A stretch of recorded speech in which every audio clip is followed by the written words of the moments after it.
So the holiday party is a trap. For people with diabetes, the holiday party is a trap, one that can be difficult to get past, one that can be difficult to navigate. And what I'd like to do is give you a different perspective on why that is and what you can do about it. My name is Dr. Topher Fox, and I help people with diabetes and pre-diabetes. So as we get into this, let's take a step back and think a little bit about decision making. And it is tempting for all of us to think that we can just learn what the right thing to do is, and then we can choose to do that consistently. And this is a trap that I fall into in my own life. This is a trap that I see my clients fall into. And the problem with this approach is that it really relies on willpower. It relies on us depending on our rational thought mind to be able to make the right choice consistently. And what we know is that willpower, or another way to think about willpower is to call it motivation. Willpower or motivation are a limited resource, and we always run out. So a few weeks ago, I had made a goal for myself that I was going to work on my flexibility. I tend to be a pretty stiff person, and that sometimes can lead to things like back pain or little nagging injuries. And so I had made a goal that I was going to work on my flexibility, and I was stretching every day. And now all of a sudden I find myself 3 weeks down the road and I've kind of fallen out of that habit. Does this ever happen to you? My guess is that it does, and it happens to all of us in different ways. So willpower is unstable. It always fails at some point. And so when we think about what drives behavior, really what drives behavior, why we choose to do certain things, why there's always this gap between what we say that we want to do and what we actually do at the end of the day, why there's always this gap between those two things, is that our choices are influenced by a lot more than just our thoughts. Our choices are influenced by our identity and beliefs, by our emotions, by our habits, by the environment that we're in, by the people that we're around, by our accountability structure, and even how we troubleshoot and adapt our desired approach. The holiday party is a trap in part because it really is like a little tornado or a little hurricane that brings all of these things into big focus. It amplifies all of these issues and makes it difficult to be able to stay on track when we think about what we want to do for our health. So inside our community, Learn Diabetes Mastery, we teach this thing called the Formula for Success. And it's really simple. It just says that when we think about trying to choose healthy, when we think about trying to make healthy lifestyle habits, healthy lifestyle choices part of our lives, we want to do three things. So number one is we want to notice our behavior. Just start to notice it. Notice what you're actually doing.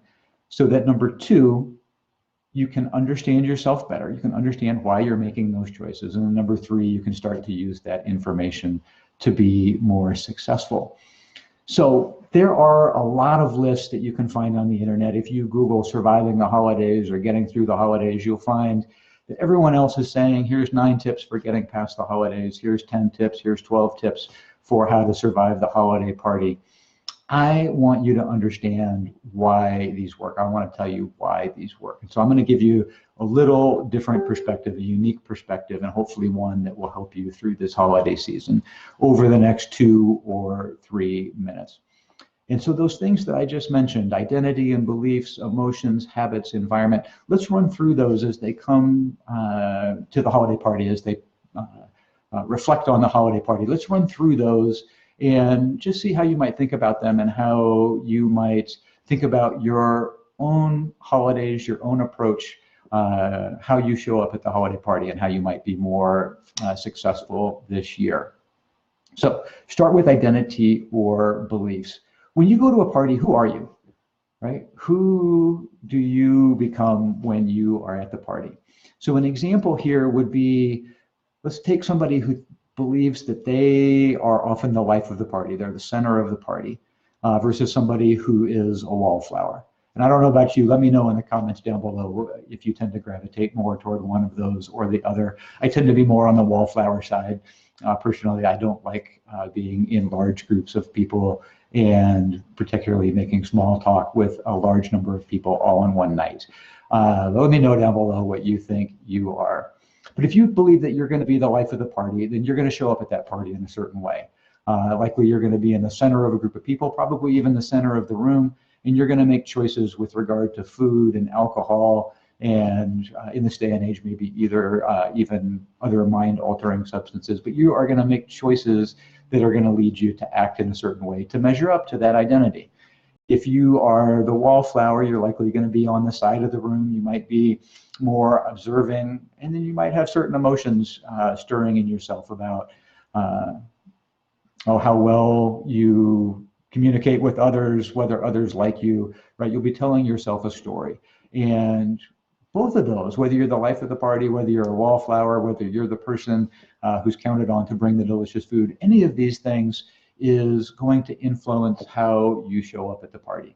And so one simple strategy to be more successful is just to think about this in the pregame, right? Before you go to the party. Who are you going to be when you're there?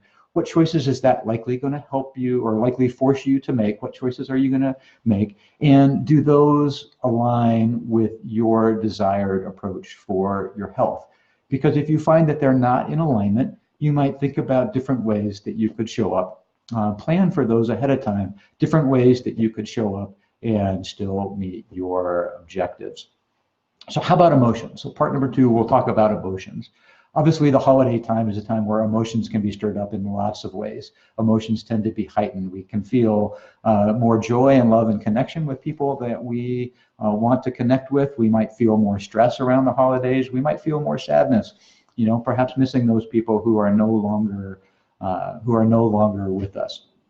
And as it comes to the party, and in particular food choices, a lot of times we use food not only to sate our hunger, to get rid of hunger, but we use food as medicine, food to soothe us when we're stressed, food to help express that joy or connection, food to treat our mood when we get depressed or down or sad.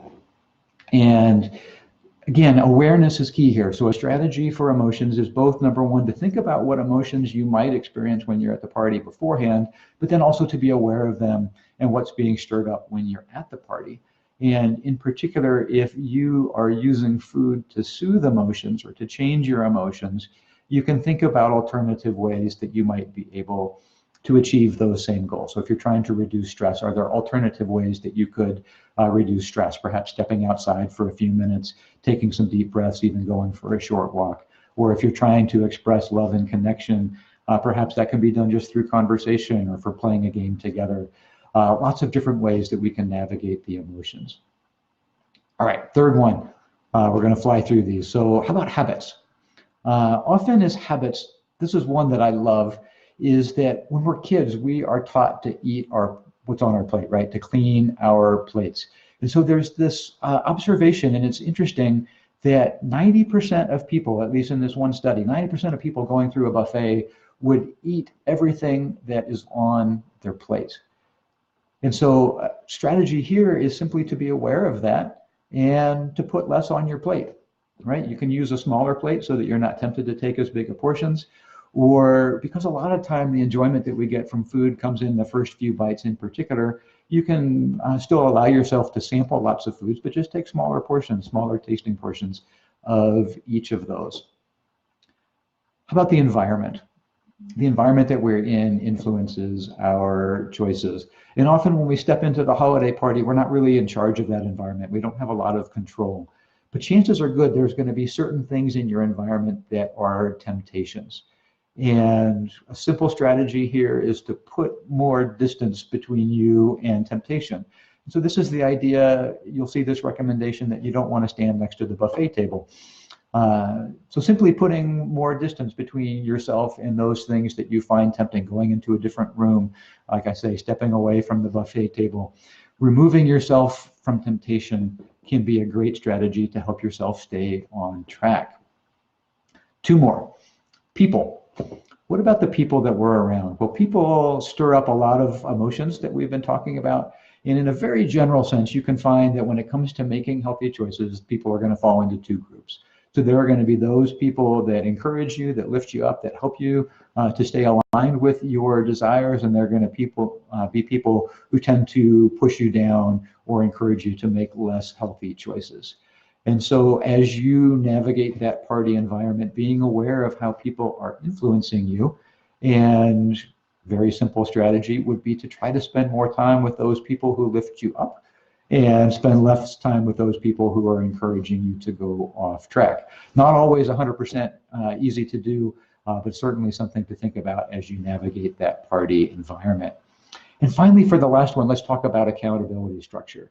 So a lot of times we can be more successful making healthy choices when we are accountable to someone, not just to ourselves. And you might say, hey, Dr. Topher, we're at a party. Who am I accountable to at a party? Well, the answer in general is no one, and that might be part of the problem with trying to stay on track through that holiday environment. And so an idea for you to think about is whether you could find an accountability partner, call it a party buddy, someone who has similar goals to you, who's trying to navigate this environment successfully, someone who can help to keep you on track. And ideally, I think this works best if there's a reciprocal relationship. It's not somebody who's policing you, but somebody who is trying to help you make healthier choices, and you're trying also to help them make healthier choices. But what if you could find an accountability buddy to be able to help you navigate that holiday environment? So there you have it, a little different view of the holiday party and how to navigate successfully by using that formula for success. Number one, notice your behavior so that you can understand yourself better and you can use that information to help yourself be more successful. So I am Dr. Topher Fox. If you like posts like this, I invite you to like or follow at Dr. Topher Fox. And there is a link down below for those folks with type 2 diabetes, simple resource to help you know what healthy looks like, the type 2 diabetes friendly food list. I invite you to check that out as well. I'm going to sign off for today. Hope you have a great holiday season, and thanks for listening. Take care.